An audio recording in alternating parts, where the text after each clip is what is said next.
Peran dan kedudukan partai politik dalam sebuah negara sangat penting sekali. Tetapi pada sisi lain, partai politik mempunyai banyak persoalan dan permasalahan. Pada situasi dan kondisi yang demikian, partai politik tidak bisa menjalankan fungsi-fungsinya dengan baik karena justru terjerat oleh permasalahan dan persoalan-persoalan partai politik itu sendiri. Assalamualaikum warahmatullahi wabarakatuh. Waalaikumsalam warahmatullahi wabarakatuh. Yang terhormat tentunya Bapak Dirjen Polpum, Pak Bahtiar, kemudian juga seluruh jajaran di Kementerian Dalam Negeri, beberapa direktur tadi juga ada, dan kemudian juga yang terhormat tentunya Pak Prof. Firman Nur ya, selaku salah satu narasumber kali ini dari LIPI, dan tentunya Bapak Ibu semuanya, seluruh yang hadir di forum virtual ini. Kami lihat ada perwakilan dari partai, kemudian juga seluruh Kesbangpol di wilayah Indonesia. Bapak Ibu semuanya, saya kira bicara partai tidak terbatas karena memang ini sangat dinamis sekali, persoalan-persoalan partai begitu dinamis sekali. Tentunya ini pengejawantahan dari dinamika yang ada di luar sana dalam kehidupan kita, yang tentunya banyak aspirasi, banyak persoalan yang tentunya salah satu tugas dari partai adalah menampung hal itu, kemudian memperjuangkan hal itu. Nah, ini tentunya begitu pentingnya partai politik. Bapak Ibu semuanya, ini kebanggaan bagi kami tentunya untuk diikut sertakan dalam forum ini. Terima kasih Pak Sarmadani. Meskipun dalam keseharian kita juga sebenarnya ini adalah kolega terdekat saya, Kesbangpol adalah bagian dari saya juga, karena memang tusi kami sangat dekat dengan tusi-tusi di Kesbangpol. Tetapi kali ini menjadi penting bagi kami karena memang kami dibuka peluang untuk share tentang banyak hal, khususnya partai politik dengan kawan-kawan Kesbangpol, kawan-kawan partai politik. Bapak Ibu tentunya, apa yang saya sampaikan tentunya nanti akan berbasis pada pengalaman-pengalaman kami yang memang menjadi salah tusi utama kami dari Direktorat Jenderal Administrasi Hukum Umum, Direktorat Tata Negara. Tusi utama kami adalah menerima pendaftaran permohonan badan hukum partai politik, termasuk di situ perubahannya dan lain sebagainya. Ini tentunya tidak bisa dilepaskan dari, kalau kita kaitkan dengan judulnya, saya kira ini menjadi cita-cita selalu, bagaimana mewujudkan partai politik yang ideal. Nah, ini saya kira obsesi kita bersama. Tadi disinggung oleh Pak Dirjen tadi, kombinasi yang ada ternyata tidak sederhana juga pada prakteknya, karena itulah politik yang selalu dinamis, sehingga memang dalam perjalanan akan banyak menemui persoalan-persoalan. Bapak Ibu, pada kesempatan ini saya akan share beberapa fakta yang kami hadapi, tentunya berbasis pada tugas kami di Direktorat Jenderal Administrasi Hukum Umum, khususnya terkait pendaftaran partai politik. Tapi tadi disinggung juga bahwa ada dua momentum, yaitu pendaftaran partai politik baru dan kemudian ada verifikasi di KPU. Nah, pada masa-masa sekarang ini tentunya kami punya tugas yang harus update juga, karena menjelang pemilu tentunya kita menjadi bagian di situ. Selain nanti yang utama adalah di KPU. Tapi mempersiapkan badan hukum partai politik ini tentunya menjadi tugas yang tidak ringan juga, karena justru itu pintu masuknya di situ. Nah, Bapak Ibu semuanya, mungkin saya ke belakang sedikit tentang hakikat partai itu, dan kemudian nanti kita akan berjalan mengalir, akan saya sampaikan persoalan-persoalan yang kami hadapi. Bapak Ibu semuanya yang hadir di forum virtual ini, kita tahu bahwa begitu pentingnya partai politik. Tadi disinggung ada banyak referensi yang tentunya mendefinisikan lah, terus mendaftar fungsi-fungsi partai politik yang sangat banyak. Tetapi saya mengambil setidak-tidaknya ada 6, kalau tadi disinggung ada 5, kami mencatat referensi yang ada 6 fungsi partai politik. Salah satunya adalah sebagai sarana komunikasi politik. Mungkin saya agak share Pak, saya mohon izin share materi Pak ya.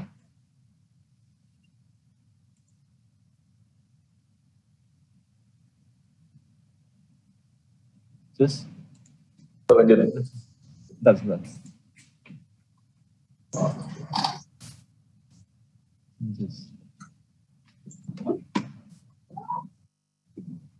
Sebentar. Baik,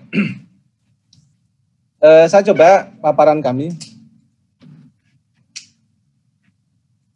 Nah, setidak-tidaknya ada 6 fungsi-fungsi partai politik sebagai sarana komunikasi politik, kemudian artikulasi politik, sarana sosialisasi politik, rekrutmen politik, kemudian pembuatan kebijakan politik, dan kemudian pengatur konflik. Nah, fungsi-fungsi ini menjadi sangat penting sekali dan sangat berdampak pada kehidupan di masyarakat.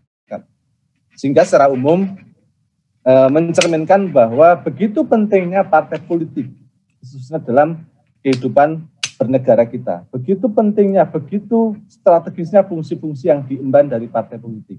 Sehingga dari referensi yang saya baca, tidak ada satu negara pun bahkan yang kemudian kita bisa melepaskan dari kebutuhan akan partai politik. Nah, tentunya ini menjadi tantangan bagi kita di negara kita yang dalam sejarah juga ada banyak persoalan, dalam sejarah juga ada banyak perubahan, khususnya di bidang partai politik. Ini adalah fungsi-fungsinya. Nah, Bapak Ibu semuanya, dari fungsi-fungsi tersebut, kalau kami menangkap sebenarnya ada beberapa ekspektasi terkait peran politik. Pertama, jelas bahwa partai politik ini menjadi penghubung antara rakyat dengan pemerintah. Kepentingan-kepentingan apa dari rakyat, kemudian yang harus diterjemahkan oleh pemerintah. Partai politik menduduki peran yang penting sekali. Kemudian juga menjadi pintu masuk terwujudnya demokrasi. Ini kaitannya dengan fungsi-fungsi juga, dan yang pasti adalah partai politik yang modern menjadi cita-cita kita semuanya, partai politik yang transparan, demokratis, dan akuntabel. Karena kepentingan, kemudian rakyat, kemudian dan terjemahan dari pemerintah, ini posisi partai politik menjadi sangat penting sekali. Bapak Ibu semuanya, kalau dari sisi regulasi, undang-undang politik menjadi salah satu undang-undang yang sangat sering sekali berubah. Ada yang menyatakan bahwa undang-undang parpol ini undang-undang Pampers karena memang dinamikanya paling sering berubah. Kita tahu dari 99 saja pernah berapa kali perubahan, tahun 99, kemudian 2002, kemudian 2008, dan terakhir adalah 2011. Nah, di Undang-Undang 2011 ini saya hanya menggambarkan undang-undang ini pasca reformasi, karena di situ ada perubahan besar di bidang penataan partai politik. Ada beberapa hal yang saya anggap pembaharuan di bidang penataan partai politik. Ini yang luar biasa dari kita. Mungkin saya tidak akan panjang membahas tentang undang-undangnya, tetapi menjadi singgungan saya. Ada beberapa hal yang baru yang bisa saya sarikan dari undang-undang, beberapa perubahan khususnya setelah reformasi di negara kita. Pertama adalah bahwa sekarang ada penentuan untuk menjadi badan hukum partai politik harus mempunyai kepengurusan di seluruh provinsi 100%. Di undang-undang yang dulu tidak 75%. Nah, sekarang sudah 100% harus mempunyai kepengurusan di seluruh provinsi. Kemudian di 75% tingkat kabupaten kota dan 50% di tingkat kecamatan. Nah, ini tentunya kalau kita bisa menggambarkan begitu partai politik ini adalah mewakili seluruh kepentingan di seluruh rakyat Indonesia. Nah, ini yang kalau saya simpulkan, proporsi ini yang selalu meningkat.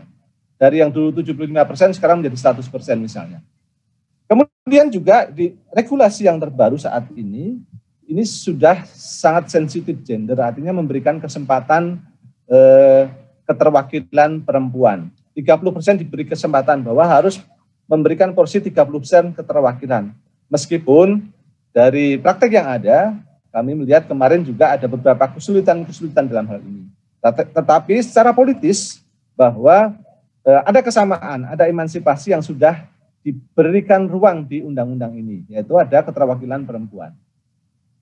Kemudian, Bapak Ibu semuanya, yang penting juga di undang-undang terbaru di penataan tentang partai politik ini adalah adanya lembaga adjudikasi, yaitu Mahkamah Partai Politik. Nah, ini dari risalah yang kami baca bahwa sejarah partai-partai yang dulu secara internal banyak disibukkan oleh persoalan-persoalan perselisihan internal partai politik.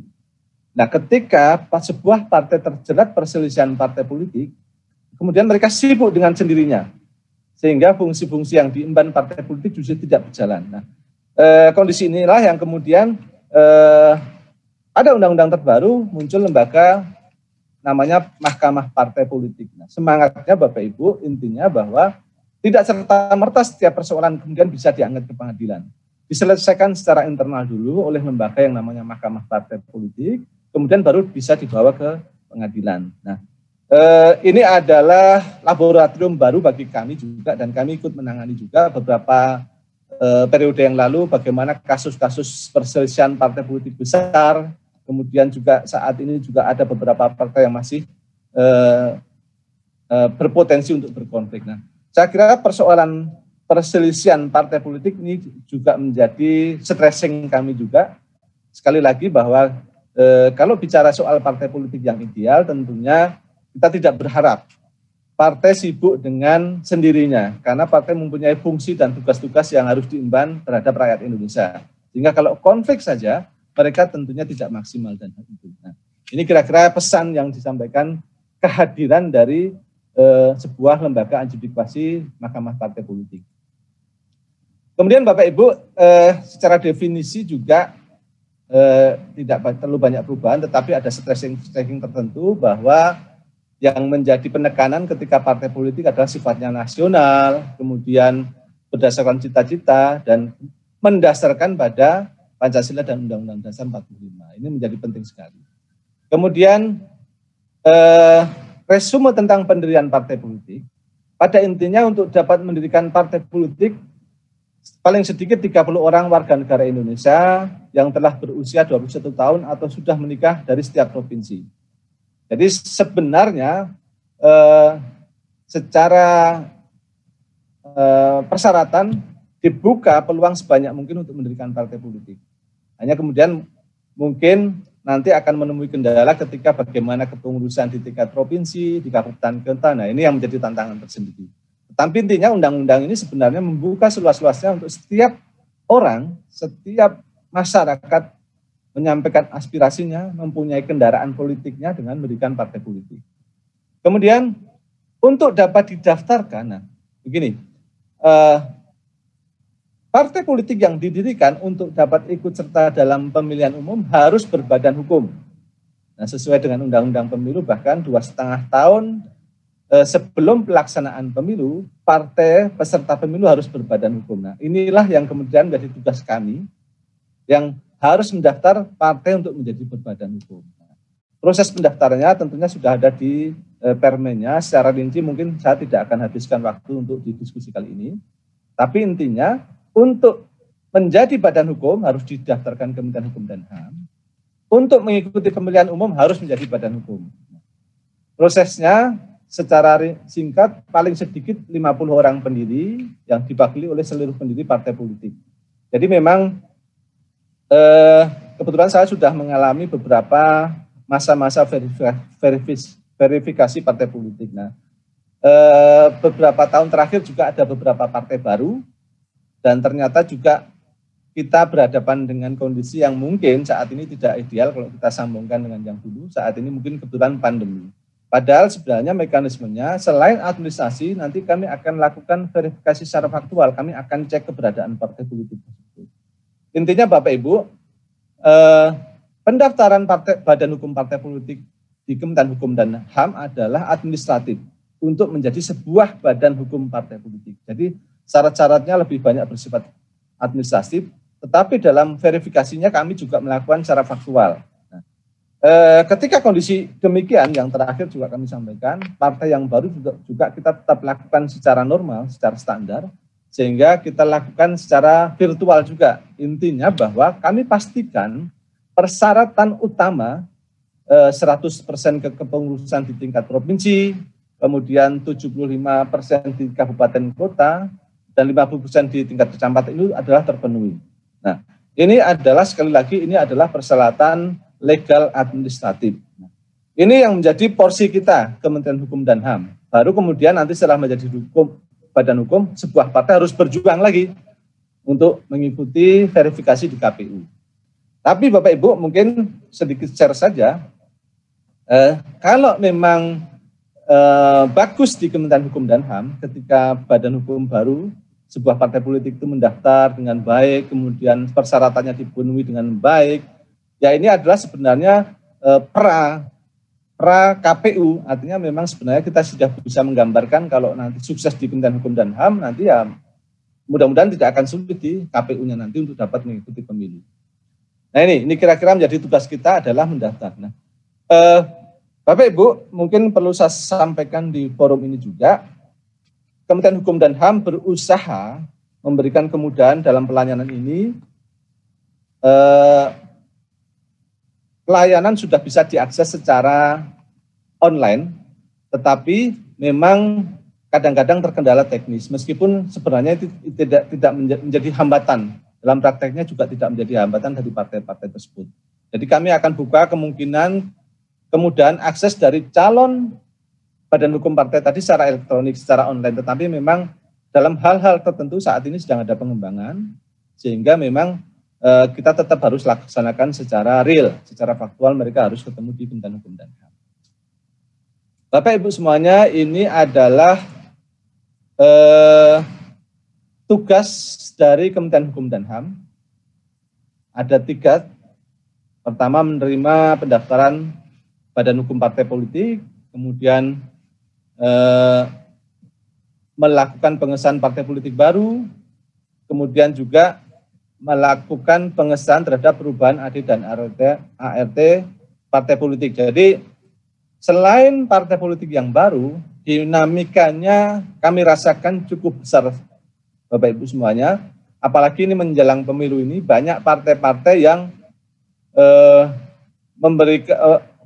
menata partainya, menata internalnya, sehingga banyak yang melakukan perubahan baik kepengurusan, perubahan AAD, ART, dan lain sebagainya. Dan ini yang menjadi tugas-tugas kita. Bapak Ibu semuanya, apa yang saya sampaikan sebenarnya kadang-kadang menjadi kesulitan Kementerian Hukum dan HAM, karena setelah badan hukum partai politik itu kami sahkan, sebuah partai lahir menjadi badan hukum partai politik, kewenangan Kementerian Hukum dan HAM sebenarnya menjadi sangat kecil sekali. Ini berbeda dengan kalau kita analogikan misalnya, kebetulan di Kementerian Hukum dan HAM itu selain badan hukum partai politik ada beberapa badan hukum yang lain yang menjadi tusi kami. Antara lain misalnya badan hukum perseroan terbatas, badan hukum yayasan dan lain sebagainya. Nah, untuk yang partai politik setelah disahkan memang akses untuk ke partai politik menjadi kecil bagi kita. Sehingga berbeda dengan PT misalnya. Karena apa misalnya? Setelah kita keluarkan badan hukum partai politiknya, proses pembubaran dan lain sebagainya tidak bisa kita lakukan. Kita tahu misal bahwa di undang-undang untuk proses pembubaran partai politik memang harus melalui mahkamah konstitusi. Nah, ini yang menjadi catatan kita karena dalam perjalanan ternyata kami temui beberapa partai yang misalnya tidak menjalankan fungsinya dengan baik, kemudian ada beberapa yang bahkan cenderung melakukan pelanggaran, nah, tidak bisa dilakukan apapun.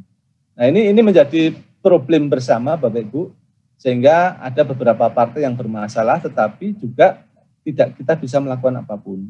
Bahkan ada banyak partai yang memang sudah mati suri. Nah ini nanti akan saya ceritakan di selanjutnya nanti. Nah, banyak yang sudah mati suri yang sebenarnya badan hukumnya masih, tetapi sebenarnya apakah kepengurusannya, apakah kantornya sudah tidak jelas lagi. Nah, ini tentunya secara umum sedikit atau banyak pasti akan memunculkan persoalan baru. Nah, Bapak Ibu, kalau dari level kewenangan di undang-undang sebenarnya memang Kementerian Hukum dan HAM itu sangat administratif sekali. Bahkan sanksi-sanksi yang bisa diberikan itu administratif, itu pun terkait dengan misalnya proses pendaftaran partai politik, proses perubahan partai politik itu sendiri. Jadi memang kita tidak bisa melakukan apapun terhadap partai setelah partai politik itu sah menjadi badan hukum. Nah, ini tentunya menjadi persoalan bagi kita. Kami pernah melakukan riset juga, penelitian juga, karena memang kalau melihat jumlahnya juga, kayaknya perlu ditata menurut kami. Tapi sekali lagi ini adalah politik hukum penataan partai yang tentunya kami tidak bisa tentukan sendiri karena ini menyangkut juga sistem politik di Indonesia.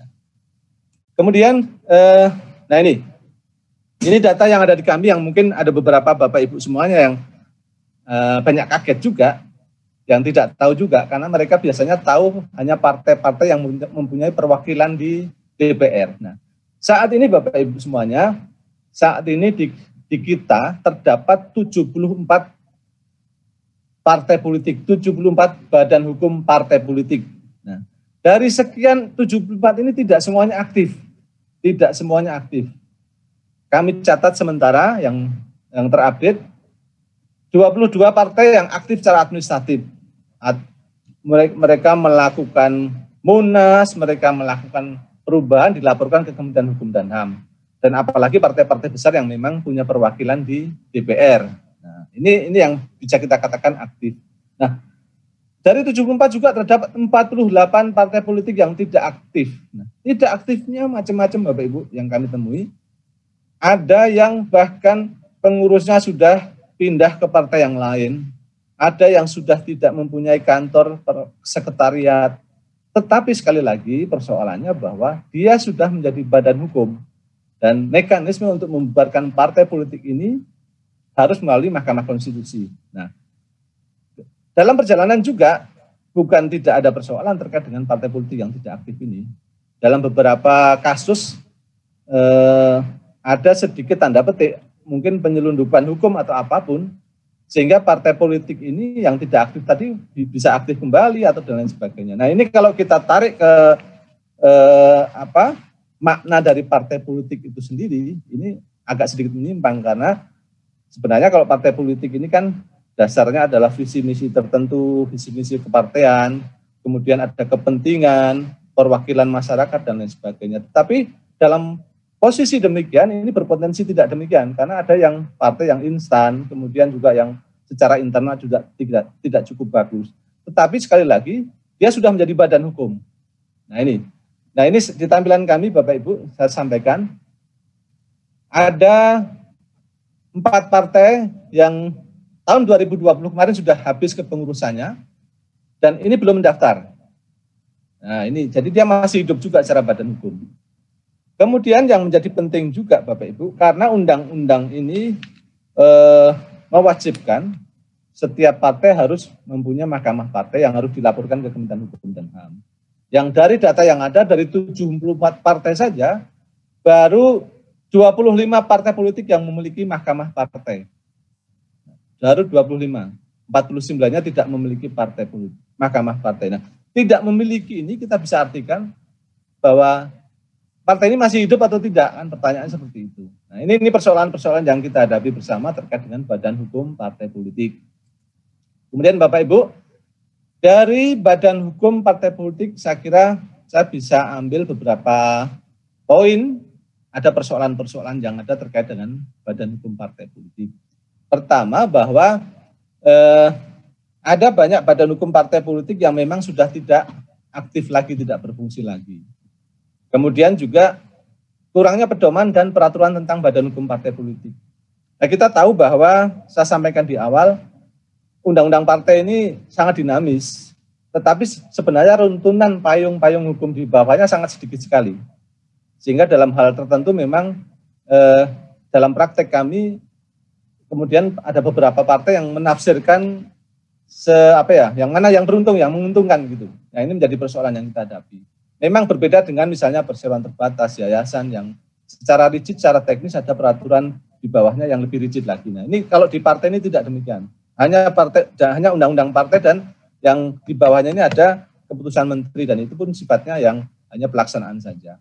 Kemudian yang menjadi persoalan juga peran instansi terkait. Nah ini saya sampaikan kalau secara internal dari saya sendiri, dari kita sendiri, ketika Kementerian Hukum dan HAM sudah melahirkan badan hukum partai politik, ya kami tidak bisa berbuat banyak. Bagaimana, apakah partai itu melanggar, apakah partai itu mau hidup atau mati dan lain sebagainya. Karena untuk membubarkan partai politik mekanisme sangat sulit karena harus melalui Mahkamah Konstitusi. Nah, Kemudian juga melalui fungsi-fungsi juga. Saya kira fungsi-fungsi partai politik juga tidak ada yang kemudian bisa merecek kembali. Hanya mekanisme saya kira sedikit sekali ya yang bisa mengawasi apakah partai politik itu bisa menjalankan fungsinya dengan baik. Mungkin yang saya lihat mungkin hanya Kesbangpol ada bantuan keuangan parpol, itu pun hanya sedikit sekali karena laporannya pun hanya sifatnya tidak ada audit yang rigid, sehingga partai politik itu apakah berfungsi dengan baik atau tidak. Nah, ini yang menjadi saya kira secara pemerintah, secara negara harus kita cermati, harusnya sampai sejauh sana lah, bahwa sebuah partai harus mempunyai fungsi yang baik. Bapak Ibu semuanya, kemudian secara internal kami melihat persoalan-persoalan badan hukum partai politik itu pertama adalah mekanisme penyelesaian perselisihan internal, itu yang saya sampaikan tadi. Selain memang ada beberapa banyak, ini kan Mahkamah Partai ini kan lembaga baru yang dilakukan undang-undang partai politik. Belum semuanya mempunyai. Yang kedua, justru ketika mempunyai pun, mereka tidak paham persis dengan apa sih fungsinya Mahkamah Partai Politik itu. Sehingga mungkin keanggotaannya, terus kemudian dari jumlahnya saja, kadang-kadang masih berpotensi untuk menjadi tidak fair. Seharusnya Mahkamah Partai menjadi pihak yang independen di partai tersebut untuk menyelesaikan persoalan internal partai politik. Tetapi pada kondisi tertentu, karena memang prosesnya tidak ada pedoman, prosesnya juga ada beberapa partai yang tidak bagus, maka kadang-kadang tidak berfungsi dengan baik Mahkamah Partai Politik tadi. Sehingga persoalan-persoalan perselisihan internal partai politik itu masih berpotensi terjadi. Kemudian secara internal juga kami melihat bahwa anggaran dasar ADART-nya. Nah, ADART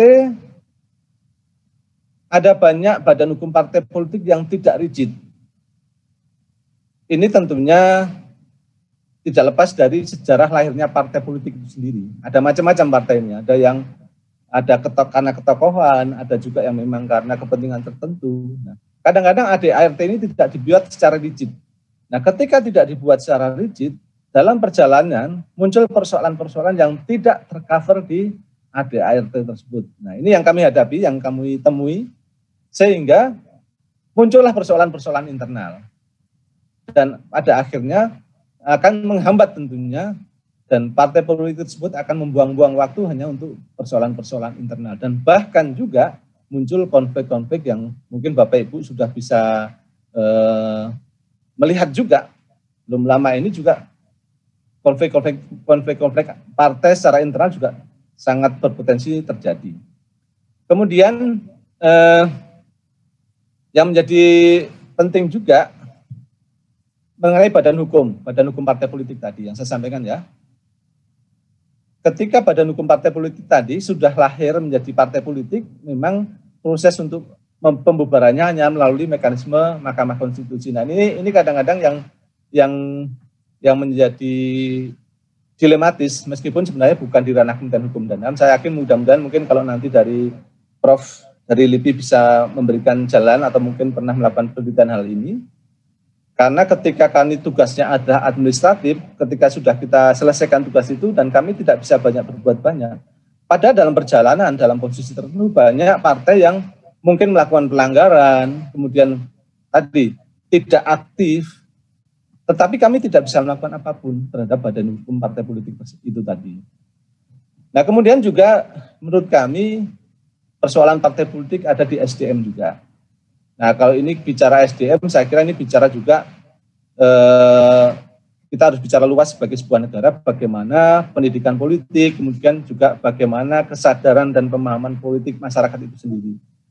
Ini tentunya saya kira mungkin kalau kita bisa sandingkan dengan negara-negara maju yang memang mereka sudah punya sejarah panjang, saya kira ya mudah-mudahan juga kita akan menuju ke sana, bahwa masyarakat punya kesadaran politik yang baik, masyarakat melek politik, mempunyai pendidikan politik yang baik, sehingga mereka bisa memaksimalkan partai politik itu sendiri, dan juga mereka tahu persis ketika melahirkan partai itu untuk apa, untuk kepentingan apa.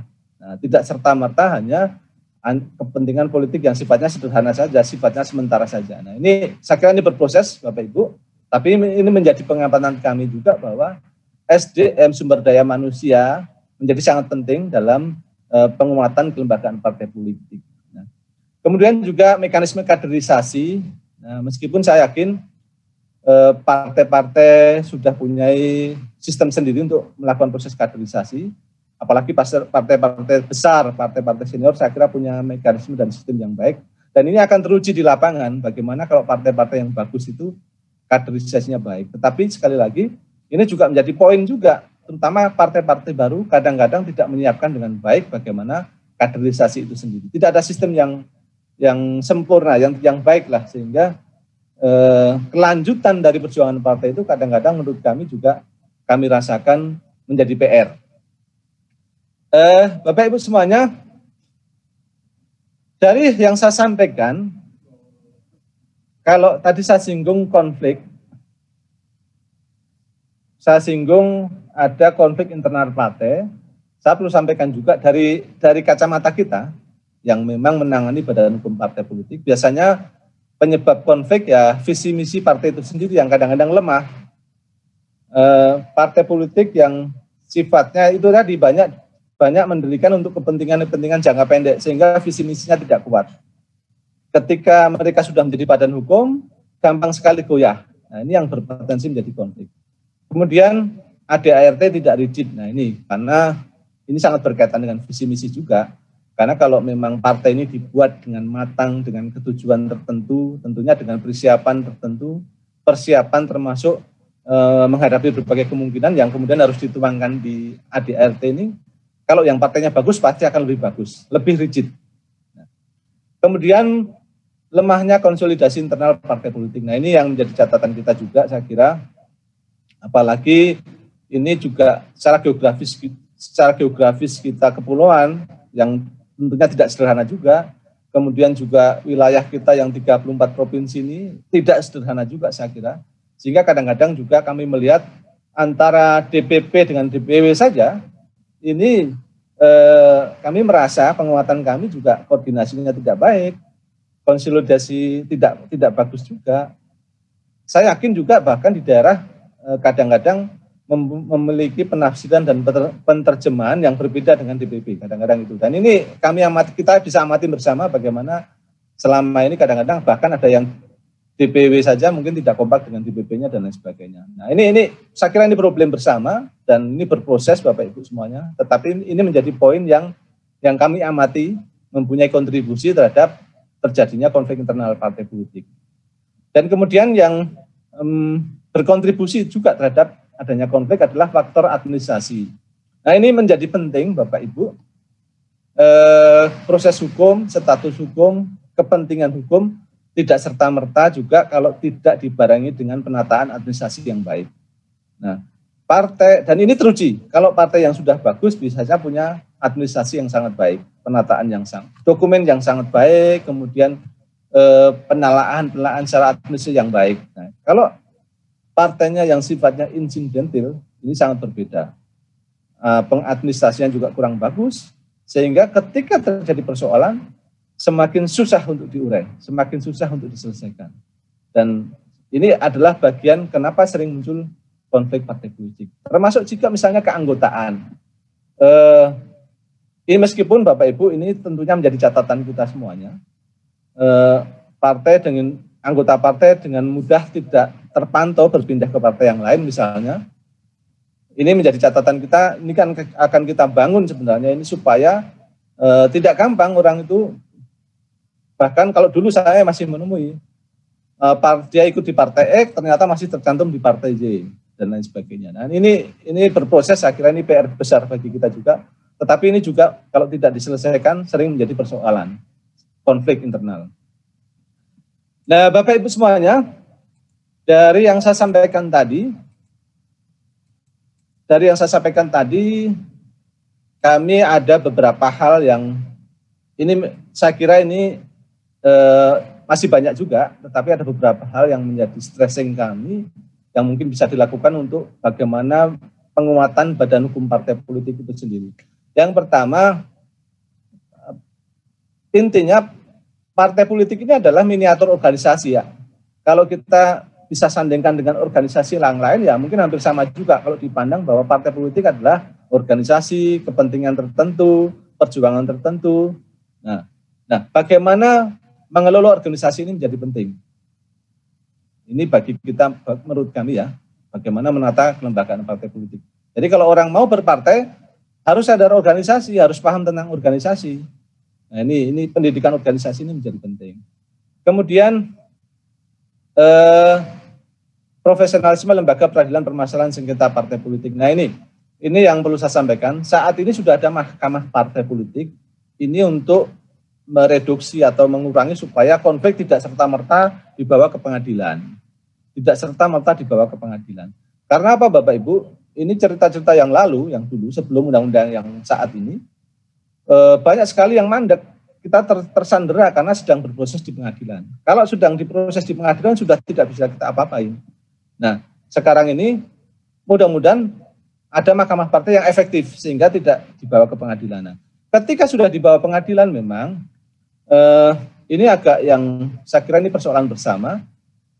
Pengadilan hakim-hakim yang saat ini kan tidak didesain, tidak mempunyai latar belakang misalnya memang politik lah.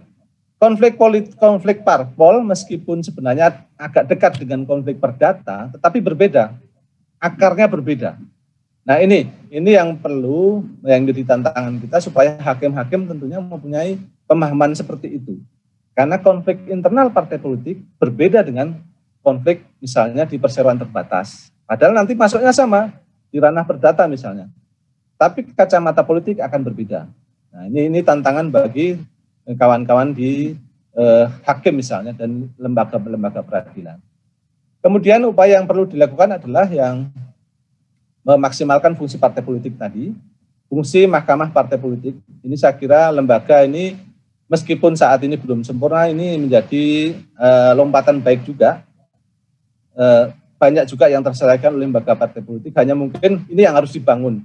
Bagaimana komposisinya, bagaimana kewenangan mahkamah partai politik, kemudian bagaimana juga penghormatan partai politik, sebuah partai terhadap mahkamah partai politik itu sendiri. Nah kalau di dalam internal masih ada politik-politik ya, sama saja pada akhirnya nanti. Nah ini kan harapan besar kita bahwa mahkamah partai politik ini mudah-mudahan menjadi lembaga adjudikasi internal di tubuh partai itu sendiri.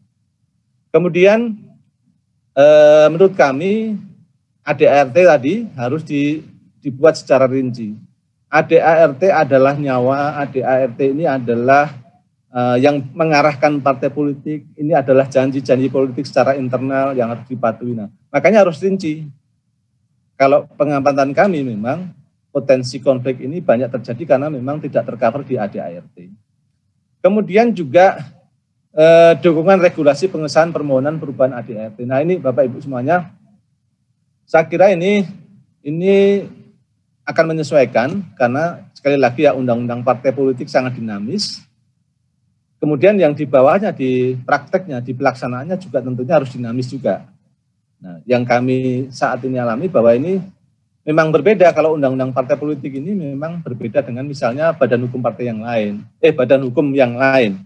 Karena partai politik ini sangat dinamis sehingga undang-undangnya, peraturan-peraturan di bawahnya memang sangat sedikit sekali. Sehingga pada posisi tertentu kadang-kadang menimbulkan ketidakpastian. Nah Bapak Ibu, saya kira kami membatasi tidak lebih luas lagi karena mudah-mudahan nanti kita bisa perluas di diskusi. Dan sekali lagi apa yang saya sampaikan tadi tentunya berbasis dari pengalaman kami terkait tugas-tugas kami di Kementerian Hukum dan HAM yang melahirkan badan hukum partai politik. Tentunya ini kalau dari kacamata yang lain, dari perspektif yang lain tentunya bisa ditambah, bisa dikurangi karena sekali lagi ini yang kami alami menurut kacamata kami dari Kementerian Hukum dan HAM memandang bagaimana sebuah badan hukum partai politik itu, kemudian bagaimana persoalan yang ada di dalamnya, apa penyebabnya, dan mudah-mudahan juga ada beberapa alternatif yang kami tawarkan yang menjadi stressing tadi, bagaimana kira-kira bisa menyelesaikan persoalan-persoalan itu dari kacamata kami, dari kesadaran kami yang memang bertugas untuk melahirkan badan hukum partai politik.